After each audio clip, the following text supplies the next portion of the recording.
नमस्ते everyone. Question है for which value of P. तो हमें पी की वैल्यू फाइंड करनी है द सिस्टम ऑफ इक्वेशन। तो दो इक्वेशन है, हैज़ अ नो सॉल्यूशन। तो गिवन है, हमें सिंपल है। पहले गिवन क्या है, दो इक्वेशन दी हुई,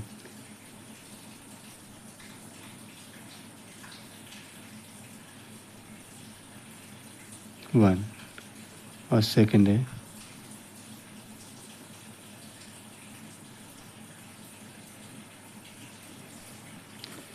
तो ये कह रहा है has the system of equation has no solution.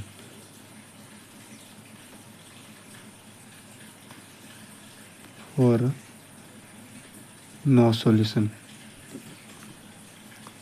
A1 upon A2, B1 upon B2, C1 upon C2। कब नो सॉल्यूशन होता है? जब ये इक्वल नहीं होता है। तो यहाँ तक क्लियर है। तो ये A1 है, ये A2, ये B1 है, B2, ये C1 है, C2। तो ये दोनों का देखना है। तो हमें P की वैल्यू फाइंड करनी है। सिंपल है। तो 1/2 इक्वल P/4।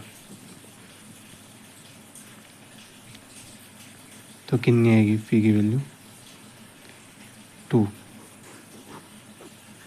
तो 2 इसकी वैल्यू होगी। तो ऑप्शन बी करेक्ट आंसर। तो इसी तरह से सॉल्व होगा जब भी इस तरह से क्वेश्चन बोला जाए P की वैल्यू या PQ जो भी हो, अ सिस्टम ऑफ इक्वेशन दिया हो and has a no solution. No solution का ये है। यूनिक के लिए तो केवल फर्स्ट है, ये कट हो जाता है। इनफाइनाइट सॉल्यूशन मतलब सारे इक्वल, लेकिन नो सॉल्यूशन है ये नॉट इक्वल होता है। तो इसी तरह से क्वेश्चन सॉल्व होगा। अगर ये क्वेश्चन चेंज हो जाए और सेम यही चीज़ लिखा हो यही, तो इसी तरह से सॉल्व कर सकते हैं।